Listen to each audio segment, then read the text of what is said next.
Daily PYQ series में आपका स्वागत है दोस्तों। तो आज बाबर ने क्या किया, बाबर के बारे में हम लोग थोड़ा देखेंगे। ओके, बाबर ने निम्नलिखित में से किन कारणों से इब्राहिम लोदी को पानीपत की युद्ध में पराजित किया था? किन कारणों से किया था भाई? तो पहले पढ़ते हैं कि वह युद्ध में कभी पराजित नहीं हुआ। क्या ऐसी बात थी? उसने भारत में युद्ध के दौरान प्रथम बार बारूद का प्रयोग किया था। उसकी सेना बहुत बड़ी थी। लोदी की सेना बड़ी किंतु युद्ध में प्रवीण नहीं थी। या बाबर को दौलत खान लोदी का समर्थन प्राप्त था। तो इसमें से कौन कौन सा रीजन हो सकता है जिससे बाबर लगातार भारत में जीतता रहा? सबसे पहली बात वो ये कि क्या वह कभी पराजित नहीं हुआ? तो ऐसा नहीं था। वो लगातार पराजित होता हुआ ही भारत में प्रवेश करता है, क्योंकि उसके मूल निवास समरकंद और फरगना में शैबानी खान उसको बुरी तरीके से पराजित करता है और अंततः उसको कोई जगह नहीं मिलती। हालांकि ये बड़ी कहानी है, बाद में कभी डिस्कस होगा फुल वीडियो में, लेकिन उसको नहीं मिलती। कहते हैं कि नेचर यानी प्रकृति उसका बाल पकड़ के भारत की तरफ खींचती हुई लेके चली आई। तो उसने भारत में युद्ध के दौरान प्रथम बार बारूद का प्रयोग किया। बिल्कुल सही भाई, उसने ही पहली बार युद्ध में बारूद का प्रयोग किया था। उसकी सेना बहुत बड़ी थी। बिल्कुल नहीं, उसकी सेना बड़ी नहीं थी। लोदी की सेना बड़ी थी किंतु युद्ध में प्रवीण नहीं थी लोदी की सेना। बिल्कुल ठीक है, ये भी सही है। तो बाबर को दौलत खान लोदी का समर्थन प्राप्त था। बिल्कुल ठीक है, प्राप्त था। तो हमारा आंसर क्या होता है? बहुत बड़ी थी। बिल्कुल नहीं, ये सही है बी वाला कि पहली बार बारूद का प्रयोग किया। बिल्कुल ठीक। लोदी की सेना बड़ी किंतु प्रवीण नहीं थी, ये ठीक है। और बाबर को दौलत खान लोदी का समर्थन प्राप्त था, ये भी ठीक है। तो बी डी ई, तो बी डी ई कौन होता है? ये होता है। तो बाबर के बारे में हम कुछ जान लेते हैं कि भाई बाबर कब से आया, कहां से आया। तो बाबर का पूरा नाम क्या था? जहीरुद्दीन मोहम्मद बाबर। ये कब पैदा होता था? कब पैदा हुआ था? 14 फरवरी। भाई वैलेंटाइन डे के दिन पैदा हुआ था। हिस्ट्री में है तो आप पढ़ेंगे कि बाबर का जन्म हुआ था 1483 को फरगना में, समरकंद के ऊपर परगना है, वहां पे हुआ था। ठीक है। इसके पापा वहां के सुल्तान थे, मिर्जा थे। और इसके पिता की तरफ से अगर देखेंगे तो ये तैमूरी वंश के थे। तैमूर, तैमूर आक्रमण होता है ना, तैमूरी वंश से संबंधित थे। और अगर माता की बात करेंगे तो ये चंगेज खां की तरफ से थी। चंगेज खां की तरफ से थी। और इसकी मृत्यु कब होती है? ये होती है घाघरा युद्ध के बाद 26 दिसंबर 1530 को बाबर की मृत्यु हो जाती है। कुछ देख लेते हैं इसके कुछ और फैक्ट, उसके बाद हम इसके प्रमुख 4 युद्धों को देख लेंगे, बस ठीक रहेगा। तो इसके प्रमुख जीत का कारण क्या था? जीत के कारण बताया जाता है कि भाई इसके पास जो, एक तो ये था कि तोपखाने का प्रयोग किया। तोपखाने का प्रयोग किया, वही तोपखाना मतलब कि गन पाउडर, तोपखाने का प्रयोग किया, इसी में तो प्रयोग होता है। दूसरा एक तुलुगमा पद्धति का प्रयोग किया।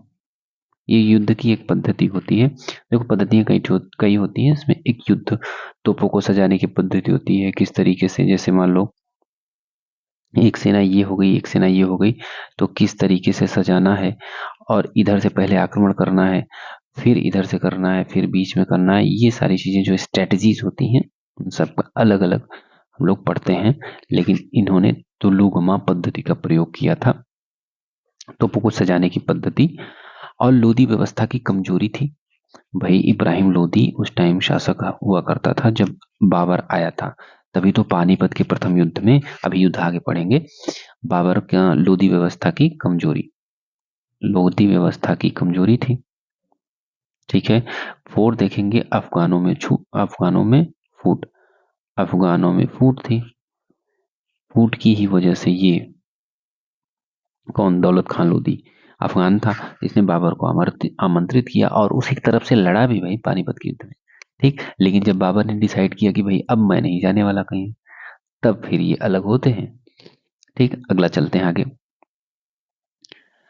पहले ये युद्धों की बात कर लेते हैं। युद्धों से पहले आत्मकथा एक काफी फेमस है इनकी, बाबरनामा। भाई बाबरनामा, पहले तो ये आता था कि भाई बाबरनामा किसने लिखी है, तो खुद बाबर ने ही लिखी है तो ठीक है, लेकिन अब क्या आ रहा है कि भाई ये किस भाषा में लिखी है, तो ये भाषा है तुर्की। तो तुर्की भाषा में तो लिख दी। इसका और दूसरा नाम क्या है? तुजुक ए बाबरी। तुजुक ए बाबरी। हालांकि ये भी सवाल आ रहा है, आ जाता है, तो इसको एक तरीके से और पूछ रहे हैं कि फारसी में किसने अनुवाद किया, तो फारसी में अनुवाद किया था अब्दुल रहीम खान खाना ने। कौन किया? अब्दुल अब्दुल रहीम खान खाना ने इसको फारसी में अनुवाद किया, लेकिन मूल रूप से किसमें थी? तुर्की में ही थी। अब इसका उत्तराधिकारी कौन होता है? भाई बाबर का उत्तराधिकारी तो हुमायूं हुआ, जो बाबर के बाद 1530 में गद्दी संभालता है, क्योंकि 1530 में बाबर की मृत्यु हो जाती है। और बाबर को पहले आगरा में दफनाया गया था, उसके बाद उसके कहे अनुसार कि भाई उसकी मजार काबुल में बने, तो काबुल में ले जाया गया।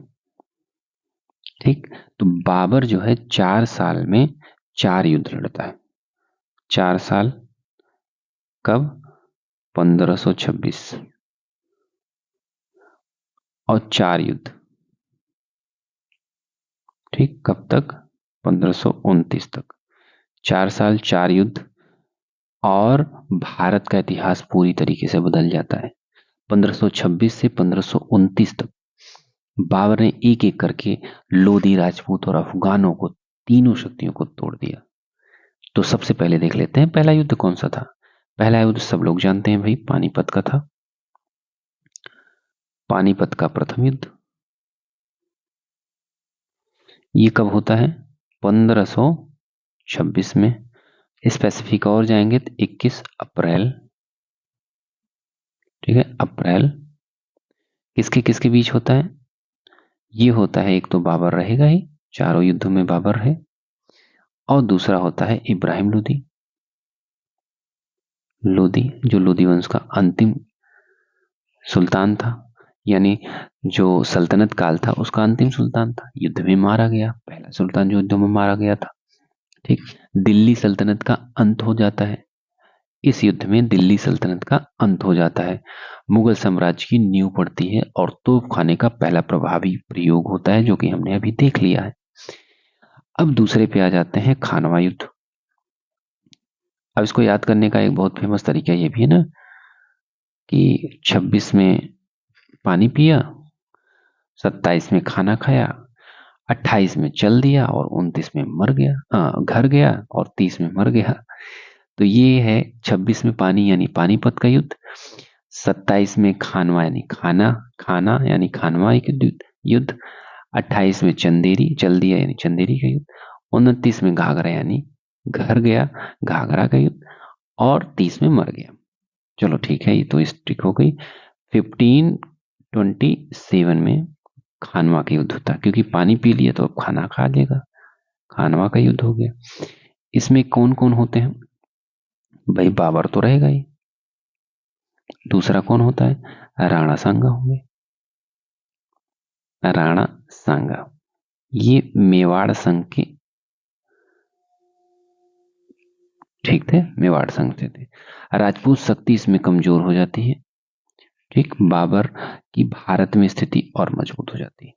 और इसी युद्ध के बाद बाबर गाजी की उपाधि लेता है। गाजी की उपाधि ये होता है कि मानव सिरों के मीनार बनाई जाती है। सिर काट काट के एक पूरी मीनार बनाएंगे, उस पे गाजी की उपाधि उसको लेते हैं कि भाई गाजी है, गाजी, गाजीउद्दीन जहरुद्दीन मोहम्मद बाबर इसलिए बोला जाता है ना। ये हो गया।